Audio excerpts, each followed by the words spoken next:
Et on va continuer à parler d'efficacité, en tout cas de mesure de l'efficacité, et on va définitivement adopter une tournure AdTech pour le coup, ce qui va réjouir Edouard, puisque la prochaine table ronde donc va être dédiée à ce sujet de la mesure, et j'ai le plaisir d'être accompagné pour cette table ronde de Thomas Allemand, qui va me rejoindre sur scène, si on peut mettre voilà la slide, ainsi que Clément Bascoulergue d'IAS, donc Thomas Allemand, pardon, VP AdTech et Supply de Jellyfish, Clément Bascoulière, Country Manager France d'IAS, et enfin Marc Herbeau, Senior Director Média France de Rakuten Advertising.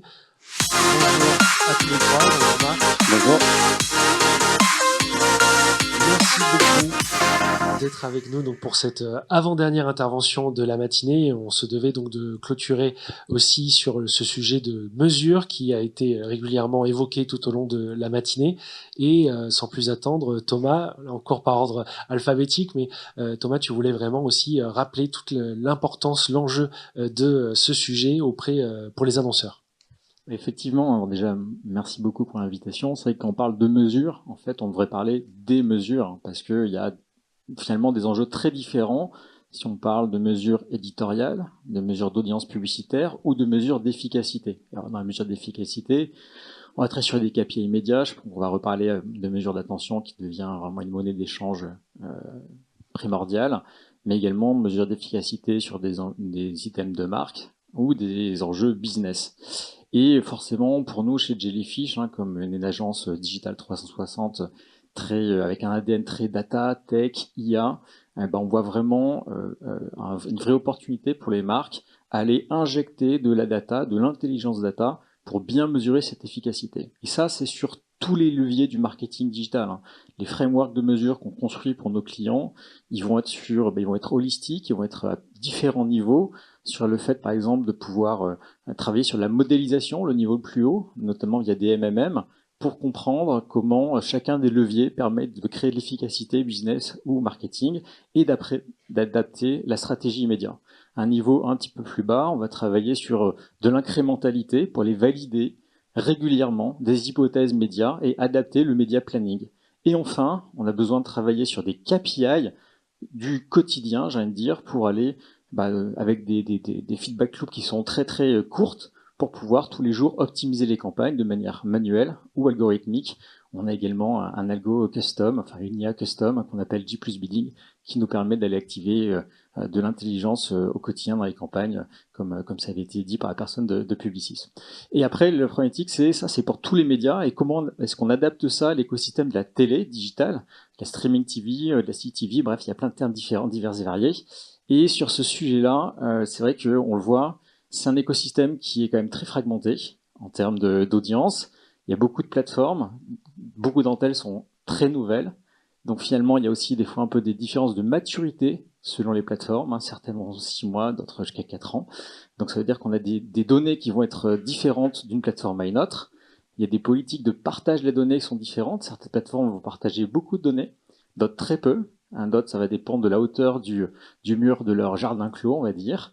Et il y a beaucoup de différences technologiques, parce qu'il y a une fragmentation également technologique. Ce qui veut dire que ce qu'on peut mesurer sur, par exemple, la télé segmentée ne sera pas mesurable en BIVOD, c'est souvent l'inverse d'ailleurs, ou en SVOD. Et donc ça fait que des fois on a des niveaux de granularité d'accès à données qui vont être très différents. Et ça veut dire que nous, en tant qu'agence, quand on va voir des partenaires de mesure, qui vont accéder à ce type de données-là pour produire une mesure, d'efficacité notamment, et ben on va voir des choses très très hétérogènes avec lesquelles travailler. Et donc ça veut dire qu'on va devoir vraiment discriminer ces méthodes de mesure pour être finalement en mesure de proposer à nos clients des technos de mesure qui soient les plus efficaces.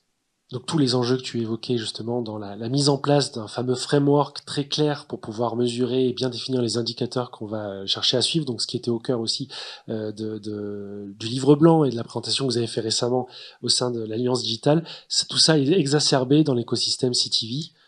Exactement, parce qu'il y a tellement de dimensions sur lesquelles on peut mesurer, finalement on a besoin derrière de créer un peu de rationnel, et c'est vrai que tu l'évoques, mais il y a eu un énorme travail de l'interprofession, donc rassemblé au sein de l'Alliance Digitale, et au sein d'un groupe de travail sur la télé digitale. Je vois pas mal de gens dans la salle qui en font partie, d'ailleurs Marc y a contribué, chez Rakuten et nous également chez Jellyfish, justement, qui a sorti il y a une dizaine de jours un livre blanc que je peux que vous inviter à télécharger parce qu'il donne une vision quand même très claire et structurée de tous ces KPI qui sont disponibles et toutes les technologies qui permettent de mesurer les différents KPI. Et ça peut être vraiment une aide au choix, un bel outil pédagogique, j'ai envie de dire. Clément, je continue du coup le tour de table. Chez IAS, est-ce qu'il y a eu besoin de mettre à jour le framework justement pour faire face à toutes l'évolution et les enjeux de la CTV? Bonjour à tous, salut Clément, joli prénom. Donc effectivement, nous, CTV, c'est les mêmes enjeux en fait. C'est ça qui est intéressant pour une boîte comme IS, c'est que les enjeux de qualité média, on les a aussi en CTV. Donc, je vais un petit peu casser l'ambiance avant le déjeuner, mais quand il y a des problèmes dans le digital, on les retrouve en CTV également. Donc, nous, les deux écueils principaux qu'on va observer, c'est la fraude. Donc, un gâteau publicitaire comme celui de la CTV qui augmente, forcément, ça attire les annonceurs, les agences, tous ceux qui veulent bien travailler comme ceux qui sont présents dans cette salle, mais ça attire aussi des gens qui veulent récupérer une part du gâteau. Donc, ça, c'est les fraudeurs. Donc, des gens qui vont voilà, capter cet argent en usurpant des devices, par exemple. Donc, un des phénomènes qu'on peut observer qui s'appelle le device spoofing, si on fait un peu d'anglicisme, c'est usurpation. On fait croire que c'est de la CTV alors qu'on passe en fait sur un autre device. Donc, vous allez payer le CPM ou le prix de la CTV alors que vous passez ailleurs. Donc, ça peut monter jusqu'à 30%. Donc, ça, c'est un problème. On a aussi le phénomène qui commence à être assez connu de j'achète une impression mais la télé est off. Donc, j'ai payé mon impression mais la télé était off. Donc, voilà, ça, c'est une petite liste des problèmes qu'on va pouvoir remonter en CTV, donc d'où l'intérêt de contrôler et de s'assurer qu'on a un achat qui est efficace. Deuxième sujet que nous on va couvrir, c'est les problématiques de brand safety, de brand suitability. Donc quand on est sur, juste avant il y avait TF1, on n'a pas forcément des problèmes de brand safety, mais il faut savoir qu'aujourd'hui en CTV, le principal partenaire qu'on mesure, c'est YouTube en CTV. Donc YouTube, ça veut dire de l'UGC en masse, et donc ça veut dire un besoin quand même de contrôler aussi ce que vous achetez sur ce partenaire-là. Et puis on voit qu'on est sur un écosystème qui augmente, sur lequel il va y avoir de plus en plus de partenaires et un besoin de contrôler ce qu'on achète. Donc ça c'est pour la partie négative, Clément. Et après la partie positive, donc j'ai maîtrisé l'efficacité et la qualité de ce qu'on achète en CTV. Donc il y a le sujet qui est couvert via la visibilité. Donc c'était tout à l'heure évoqué par Samsung sur d'excellentes stats. Merci que c'était avec nous en plus, donc tant mieux.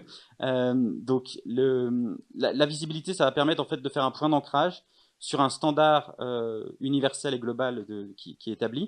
Et après, effectivement, pour les clients, l'intérêt, comme tu l'as suggéré Thomas, ça va être d'aller encore un peu plus loin sur les notions d'attention.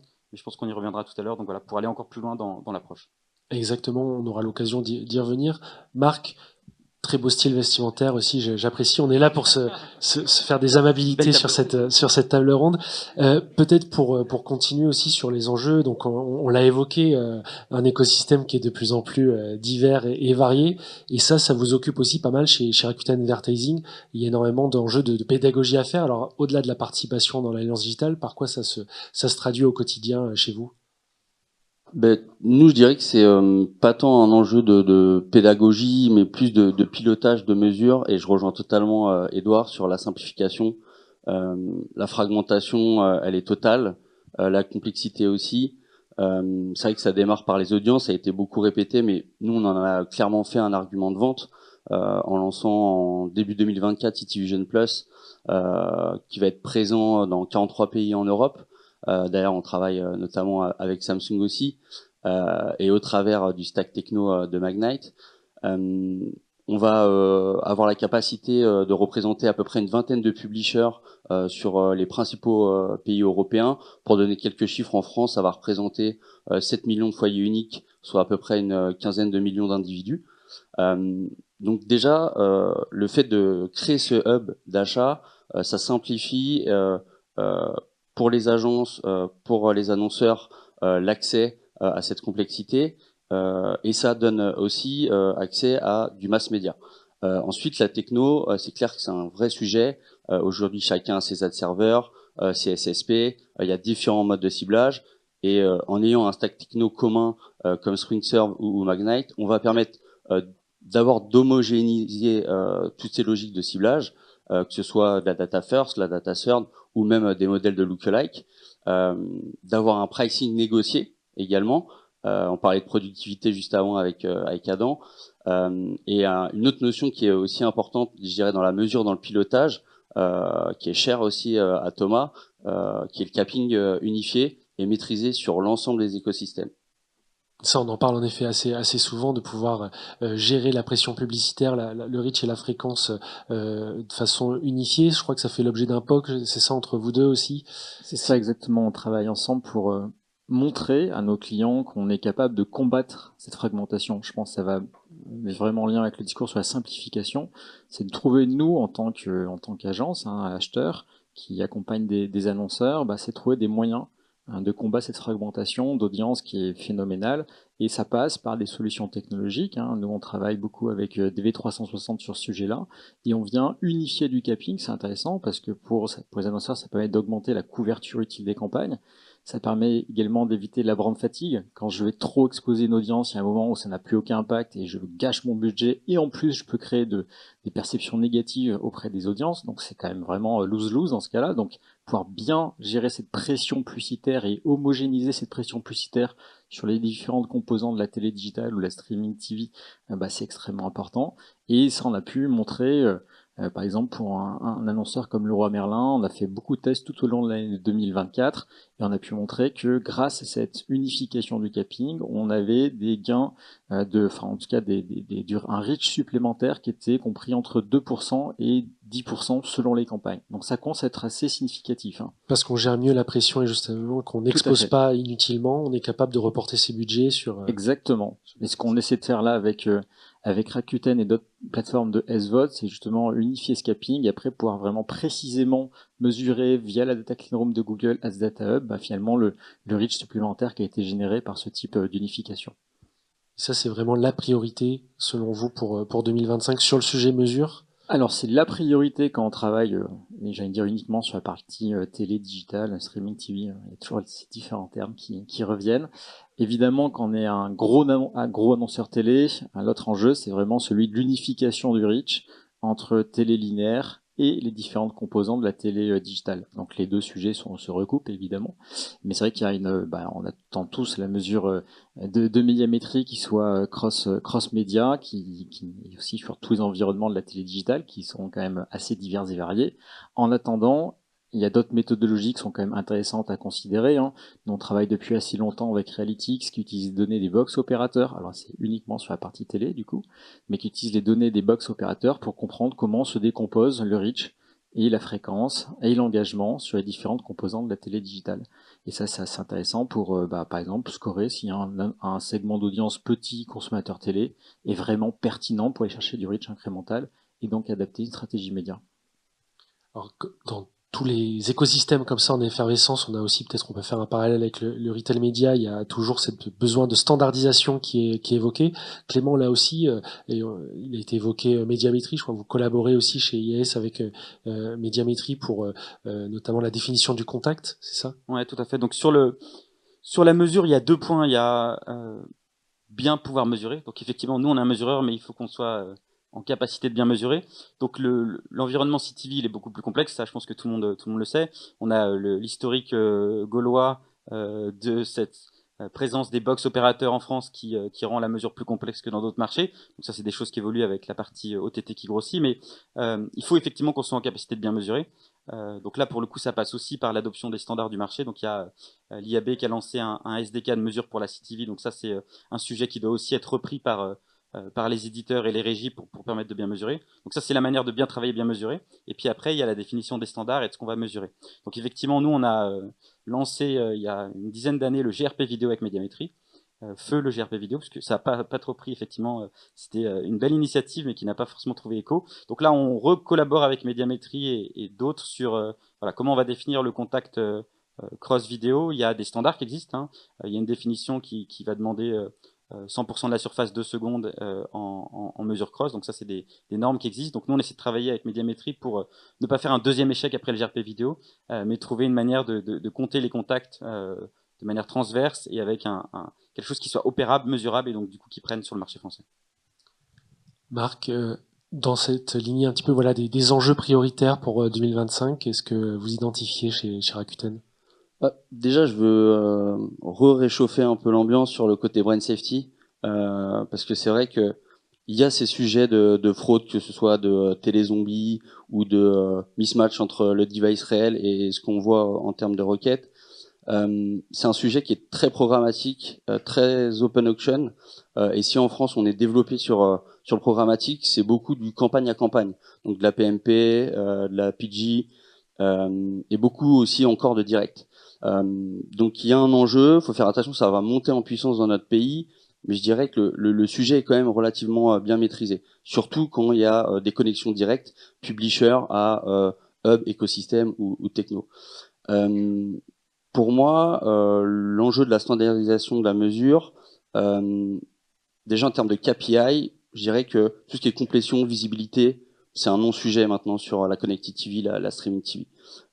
Tous les curseurs sont à 95%, 98, 99 sur ces KPI. Moi, j'ai envie de parler d'attention. En plus, on a des champions qui sont en train de se créer en France. IAS aussi a une mesure qui arrive de son côté.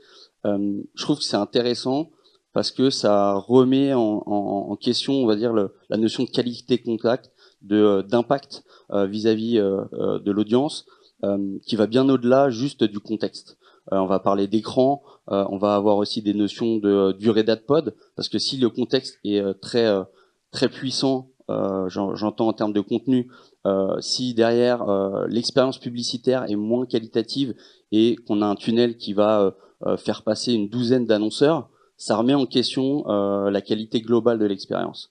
Donc ça, je trouve que c'est très intéressant. Et voilà, je veux pas faire de redite, mais tout le monde attend Médiamétrie. Ça, c'est une certitude.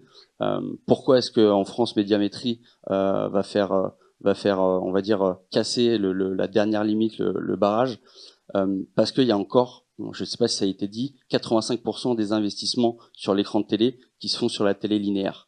Et historiquement, c'est le mesureur de la télé traditionnelle. Donc, je dirais que tout le monde attend la mesure cross-platform. Ça devait être le cas en 2024. Moi, je suis toujours positif, donc ça va l'être en 2025. Et peut-être pour évoquer aussi l'un des enjeux qu'on a eu l'occasion d'évoquer sur le fait de descendre petit à petit, donc sur tous les enjeux de branding, on l'a dit, la CTV voilà, performe particulièrement, c'est bien mesuré. Sur tout ce qui va être bas de funnel et justement conversion, est-ce que là aussi il y a, c'est encore trop tôt ou est-ce que c'est aussi dès à présent un enjeu pour 2025? Alors c'est un enjeu qui va se développer, ça j'en suis absolument convaincu, c'est que progressivement la pub télé, digitale ou non, mais surtout digitale, va passer d'une logique d'optimisation de la notoriété et KPI de marque à une logique d'optimisation des KPI business. C'est ce qui, je pense, explique une partie du succès du lancement de Prime Video d'ailleurs, puisqu'on utilise les données Amazon pour bien cibler, pour bien mesurer sans couture, via la clean room d'Amazon, si on veut faire des analyses avancées, sur des KPI de vente incrémentale, des KPI de brand search. Sur un annonceur Petcare, on a montré que le brand search avait doublé pendant les campagnes Prime Video, VS, toute chose étant égale par ailleurs, c'est ce qu'on faisait sur le reste de l'année. Dans le même temps, je crois qu'Adam en a très bien parlé, l'écran de télé devient cliquable. Ça change tout. Ça veut dire que le smartphone est le prolongement du fait de regarder un programme sur sa télé. Et si on est logué sur TF1+, sur sa télé et son smartphone, ou sur YouTube, ça marche d'ailleurs aussi, on peut faire transiter une notification entre les deux. Et donc ça fait que on continue de regarder son programme à télé et on va continuer de naviguer sur la plateforme de marque de l'annonceur à ce moment-là. Donc ça a déplacé le centre de gravité de la télé sur ces enjeux d'efficacité commerciale. Et là-dessus, il y a beaucoup à construire. Il y a déjà pas mal de choses qui ont été faites. Toujours dans mon framework de mesure, je vais pouvoir travailler sur des méthodos de mesure d'incrémentalité, par exemple avec des géo-experiments. Nous, on fait beaucoup ça pour nos clients avec nos équipes data scientists, avec des méthodos propriétaires. Et après, je vais pouvoir faire la mesure continue via les data clean rooms. Si je suis un annonceur qui a beaucoup de données first party, je peux les réconcilier avec des données d'exposition télé et télé digitale pour comprendre précisément, avec beaucoup de granularité, ce qui va amener à générer de l'efficacité commerciale sur les activations télé. Avec LiveRamp, avec Retency, avec MediaRhythmics, si c'est des clean rooms, on va dire, plutôt généralistes, avec celles des GAFA aussi. Et ça, demain, ça va tout changer parce que ça va vraiment permettre de montrer aux annonceurs que chaque euro investi compte. Et on voit que le contexte économique n'est pas simple, donc je pense que de plus en plus, c'est des projets qui sont lourds à mettre en place. Ça demande de travailler avec le DPO, souvent, parce qu'il faut partager ces données CRM ou sorties de caisse, mais c'est vraiment ce qui a créé de la valeur long terme, avec des fortes capacités d'optimisation et pouvoir décisionnel pour les annonceurs pour maximiser l'efficacité. si vous souscrivez justement à ce que vient de dire Thomas sur le déport de ces enjeux de KPI branding vers des KPI business. Je pense qu'il y a du chemin. Honnêtement, il y a du chemin à faire. Je dirais que c'est ce que tout le monde souhaite, ce dont tout le monde rêve. Après, il y a des logiques plus basiques de branding, de ciblage pour moi. Aujourd'hui, l'écran de télé reste encore, on va dire, un média destiné, on va dire, pour adresser une audience classique, le bon vieux 25-49 qu'on connaît tous. La vérité, c'est que la moyenne d'âge en télé, c'est 57 ans. Est-ce que avant de vouloir tout mesurer, être ultra déterministe, ultra perf, il n'y a pas simplement un découpage média de cette cible basique entre, je sais pas, du 35-59 et du 18-34 pour pouvoir adresser cette audience plus jeune qu'on a de plus en plus de mal à toucher en télé traditionnelle. Donc moi je dirais que j'ai plus cette requête-là déjà d'avancer sur ces sujets de planning, de strat média avant d'aller d'être ultra fin dans la stratégie perf et de faire vraiment le lien entre une exposition télé et une transformation en magasin. Et il y a des mesureurs qui permettent de le faire déjà grâce à de la couverture sur cible, de l'incrémentalité. On a pas mal parlé de Realytics avec leur offre BI, mais via DV360 aussi, via les rapports XMR, on peut faire pas mal de choses. Donc moi c'est plus, essayons déjà d'adapter la stratégie média à la réalité de l'audience et de la consommation à la base. On pourra commencer à le mesurer en attendant médiamétrie et ce sera déjà une bonne première étape. Merci beaucoup. Et j'ajouterais que les deux ne sont pas excluants. On peut mesurer efficacement sa couverture sur cible et bien faire de la stratégie média et en plus essayer de comprendre ce qui génère vraiment des ventes. Et des fois, on se rend compte avec la donnée déterministe que ce qu'on pensait être une cible qui devait surperformer ne surperforme pas vraiment. Et ça permet d'adapter justement la stratégie média et ça peut être du coup très efficace. On va avoir l'occasion de revenir sur tous ces enjeux en conclusion avec le témoignage d'un annonceur. Merci beaucoup à tous les trois, Clément. Merci. Dernier point. Merci. Super. Par Eh ben, merci. Merci beaucoup. Merci à tous les trois, on peut les applaudir.